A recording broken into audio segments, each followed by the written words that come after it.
Проектот што денес го промовираме е на една тема која што многу често ја повторуваме, доброто владење, односно правосудството, но од еден аспект кој што пак многу ретко имаме прилика во Македонија да го чуеме, тоа е регионалната соработка.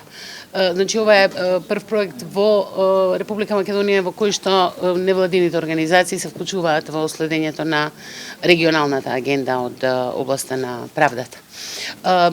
Таа регионална агенда според стратегијата е малку поинаква од она што го слушаме секој ден, покрај квалитетот и ефикасноста на судството, што е елемент што редовно е актуелен. Има и неколку други елементи кои што обично ги забораваме, а во контекстот на регионалната соработка се ставаат со цел раст, а тоа е прекограничната соработка во извршувања, потоа во стечај и еден многу важен дел кој што исто така во последно време не е толку присутен во јавноста, тоа алтернативното решавање на споровите, односно медијацијата.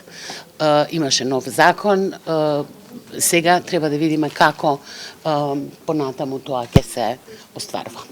Добро, ако беше потребно формирање на еден специјален орган како специјалното јавно обвинителство, дали воопшто може да се зборува за правда во Македонија?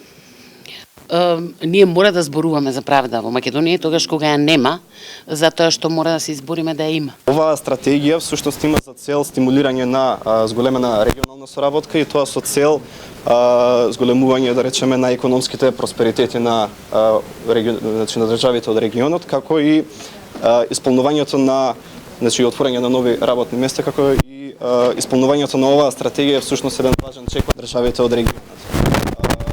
Овој проект е финансиран од регионалниот совет за соработка и инаку идентификувани се во оваа област три приоритети. Едниот приоритет е, нели, како што кажавме, компетентноста, ефикасноста на судиите и судството и квалитетот на судиите и судството.